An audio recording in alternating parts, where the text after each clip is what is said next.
Hey everyone, Mr. Sujano here, your source for gaming, tech, emulation, and open source news. Let's get started. Alright, to kick things off, we're talking about Zelda64 Recompiled. Now when someone says Zelda64, my mind immediately jumps to Ocarina of Time. However, it's not the case here. They say Zelda64 Recompiled is a project that uses N64 Recompiled to statically recompile Majora's Mask, and soon Ocarina of Time, into a native port with many new features, enhancements, and extensive mod support. This project uses the RT64 as the rendering engine to provide graphical enhancements. It's also worth noting that Zelda64 Recomp is not Ship of Harkinian, which is the Ocarina of Time PC port, or To Ship to Harkinian, which is the Majora's Mask PC port. So with that being said, at the time of filming, version 1.2.1 is the latest update for Zelda64 Recomp. And taking a look here, it does seem that there's quite a bit in this update. So on top of a number of bug fixes, they've added support for a few new controllers. They've improved the appearance of several effects at high frame rates, including sword trails, Deku spin trails, or boomerang trails, and the particle effect spawned by Keaton Grass. They've improved the appearance of the Gibdo Mask cutscene at high frame rates. They prevented autosaving during certain mini-games, which fixes a bug where certain game states could be retained when loading an autosave. On top of that, they've improved frame pacing, they've improved the consistency of input latency, and they've introduced a slew of new features for mod developers, including optional dependency functionality. They've added exports to get the return value of a function from within a return hook. Hooks and callbacks now run in an order determined by the order of the mods in the mods menu, and even more. Oh, there's texture pack stuff in here too. If you are interested in Zelda64 Recompiled and wanted to learn more about it, like everything we talk about, links are in the description below right at the bottom. I don't hide my sources. And speaking about recompiled stuff and N64 stuff, next up we're talking about Mario Kart 64 Recompiled. And Mario Kart 64 Recompiled also got a brand new update. So at the time of filming, Mario Kart 64 Recompiled version 0.9.1 is the latest update. And with this update, there's a bunch of fixes and some brand new stuff. They've added in controller pack support, now you can save your ghosts, and modding and HD texture pack support, compatible with MK Reloaded HD Texture Pack. Now it's worth noting, and they say here, support for configuring multiple controller ports is currently in development for N64 recompilations. For that reason, only single-player modes are available at the moment. Multiplayer modes will be accessible once the UI for multiple controllers is finished. And speaking about new releases, next up here we're talking about igir. They say here it's pronounced igir, but I think it's also pronounced subscribe to Mr. Sujano. I'm pretty sure on that one. Anyways, here for those who may be unaware, it's a zero setup ROM Collection Manager that sorts, filters, extracts, or archives, patches, and reports on collections of any size on any OS. And igir just got a brand new update. So at the time of filming, igir version 4.2.0 is the latest update. And they say here this is the 100th release of igir on GitHub. Blaze it. Now with this update, it does seem there's a lot of stuff that's done behind the scenes, so on the surface you may not notice a lot of changes. They say this release was focused on addressing a lot of stability and runtime issues for different architectures. However, I think that one change that some people will notice is the addition for support for Libretto's MAME 2003 DATs. And there's a lot of other configuration stuff in here, some cleanup, and even more. Next up, we're talking about something that popped up over on Reddit Neo Geo that I find super interesting, and that's a rare Neo Geo CD front loader prototype. If you are interested in stuff like this, I would recommend checking out that Reddit post, as there's also a teardown there. Anyways, though, they say they recently acquired what appears to be an extremely rare early version of the Neo Geo CD front-loading console. There is no serial number labeled on the back of the console, and inside the console the motherboard and AV boards have number 4 written on them. They say they bought the console as junk because it would only show a black screen, but they have got it fully functional, including the CD-ROM drive. And they say that the logo shows version 0.02. So based on this story and kind of similar ones I've seen online before, I would say a couple of different things. Number one, if someone ever has a junk console or says they have an old junk console, you may want to pay attention just in case. It could be something super interesting. And number 2 here, I'm assuming this information will be documented. And if you're a fan of the Neo Geo CD, the top loader and the front loader, there's probably going to be some very interesting findings that will be documented on the wiki. I could be wrong. And speaking about hardware, next up we're talking about Ayaneo and the Pocket DS. If you were interested in one of these things, we've talked about them in previous videos. It seems pre-orders are now up. Ayaneo has announced the world's first flip dual-screen Android handheld Ayaneo Pocket DS officially released. There is something I want to point out. They say the world's first flip dual-screen Android handheld, and I would say that might not be true. I mean, I've reviewed recently the 1X Sugar 1 on this channel, and although it's not a clamshell, the Android screen does flip. So this might be a misstatement, or they might be mistaken. I could be wrong about that one. Now, in terms of processing power, I would say the Ayaneo Pocket DS is no slouch. It features a Snapdragon G3X Gen 2. And in terms of pricing, the early bird pricing seems very attractive compared to the retail price.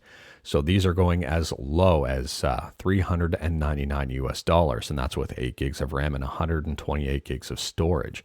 And they go as high as 16 gigs of RAM and 1 terabyte of storage for $639. In terms of the other specs here, the main display is 7-inch 1080p at 165 Hz, and it is OLED. The battery on this one, I'm covering it a bit, there you go, 8,000 milliamp hours. And it does have TMR joysticks and Hall effect linear triggers. There are 3 different colors available: Shadow Black, Starry Yellow, and Retro Gray. In my opinion, the Retro Gray one looks the best, and it's also the limited edition. However, in my opinion, the best price to performance ratio, the best bang for your buck, is sitting in the Shadow Black color category. 12 gigs of RAM, 256 gigs of storage for $439 I think is in a very sweet spot.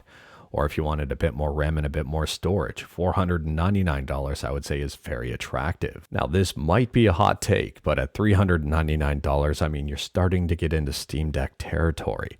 And although this is a clamshell running Android, which is completely different from a Steam Deck, at the same time, I mean, $599 or $639, I would say a Steam Deck is far more attractive from a gaming perspective. That might be a hot take. I mean, completely different devices, completely different categories, but that's just my opinion. And that's why I think under $500 is kind of a much more attractive price point.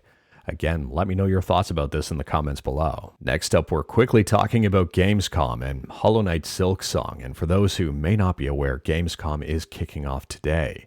And that is very exciting for a number of different reasons. Number 1, we're going to see a bunch of game trailers.